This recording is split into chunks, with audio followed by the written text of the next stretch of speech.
Bismillahirrahmanirrahim. Assalamualaikum warahmatullahi wabarakatuh. Salam sejahtera untuk kita semua.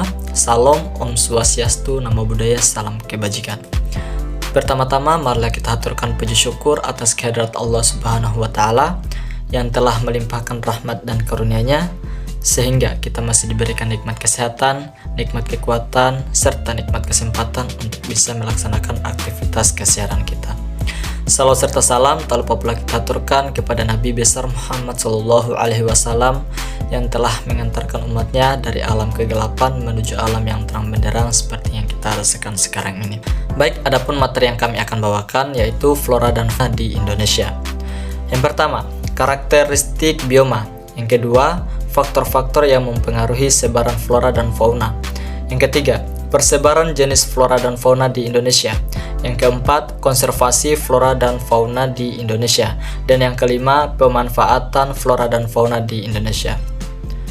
Itulah tadi beberapa poin yang akan dijelaskan oleh pemateri ke-1, pemateri ke-2, dan pemateri ke-3. Baik, saya persilakan kepada pemateri untuk menjelaskan materinya. Karakteristik bioma. Bioma sendiri terdiri dari bioma gurun, bioma sauna, bioma hutan gugur, bioma hutan tropis, bioma taiga, dan bioma tundra. Bioma gurun. Adapun karakteristik dari bioma gurun yaitu curah hujan kurang dari 250 mm per tahun. Penguapan air lebih cepat dari presipitasi. Kelembapan udara sangat rendah. Suhu di siang hari mencapai 45 derajat Celcius dan suhu malam mencapai 0 derajat Celcius. Savana atau sabana. Padang rumput yang diselingi oleh pohon-pohon yang tumbuh, tersebar dan sangat jarang. Terbentuk di kawasan tropis atau subtropika. Memiliki suhu udara panas sepanjang tahun dan hujan turun secara musim. Bioma hutan gugur. Terdapat di daerah tropis basah dengan kemarau panjang. Selama musim kemarau, pohon merontokkan daunnya untuk mengurangi pengeringan. Berikutnya, bioma hutan tropis. Karakteristiknya yaitu curah hujan yang cukup dan merata 2000 sampai 2250 mm per tahun. Suhu udara 23 sampai 31 derajat Celcius. Sinar matahari yang cukup sepanjang tahun. Pohon-pohon lebat dan hijau, ketinggian dapat mencapai 50 meter. Di bawah tudung pohon selalu gelap, sehingga tidak ada perubahan suhu antara siang dan malam. Kemudian memiliki 4 level vegetasi, yaitu emergent layer, canopy layer, understory layer, dan forest floor. Berikutnya, bioma taiga.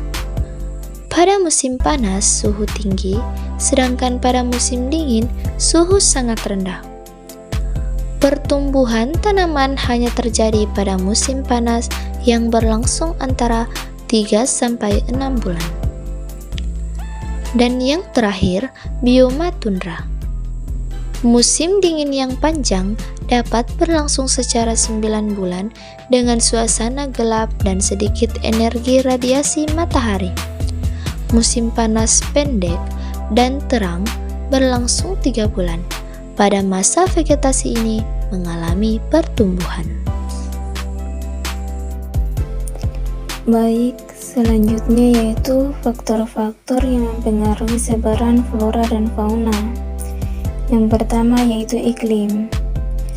Iklim adalah kondisi cuaca pada waktu yang lama dan meliputi daerah yang luas. Iklim cukup dominan dalam mempengaruhi pola persebaran flora dan fauna. Setiap zona iklim memiliki komunitas tumbuhan dan hewan sendiri. Kedua yaitu fisiografi. Fisiografi merupakan faktor lingkungan yang mempengaruhi kondisi yang berlaku di suatu daerah habitat dan distribusi tumbuhan dan hewan. Yang ketiga yaitu edafik. Faktor edafik adalah faktor yang berkaitan dengan struktur dan komposisi tanah yang ditemukan di daerah. Tanah merupakan komponen utama habitat tumbuhan. Persebaran jenis-jenis flora dan fauna di Indonesia. Flora dan fauna Indonesia kaya akan keanekaragaman spesies karena Indonesia terletak di wilayah tropis dengan hutan hujan yang luas. Daerah-daerah tertentu di Indonesia juga memiliki tipe flora dan fauna yang berbeda, tergantung dari keadaan lingkungan masing-masing wilayah. Jenis-jenis flora dan fauna Indonesia yang paling terkenal adalah bunga rafflesia, orangutan, harimau, gajah, komodo, dan masih banyak lagi. Bunga rafflesia dan orangutan banyak ditemukan di hutan Kalimantan dan Sumatera. Harimau Sumatera dan harimau Jawa, keduanya merupakan spesies yang dilindungi karena populasinya yang semakin berkurang. Gajah Sumatera merupakan spesies yang dilindungi dan ditemukan di hutan-hutan di Sumatera. Komodo merupakan hewan endemik Indonesia yang ditemukan di Kepulauan Komodo. Konservasi flora dan fauna di Indonesia. Konservasi merupakan sebuah usaha pelestarian flora dan fauna dengan tujuan agar tetap terjaga populasinya dan bisa tetap ada hingga nanti. Konservasi sebuah kawasan meliputi kriteria kawasan yang memiliki ciri khas tertentu, misalnya memiliki spesies langka atau endemik, dalam kurung hewan atau tumbuhan yang hanya di tempat tersebut.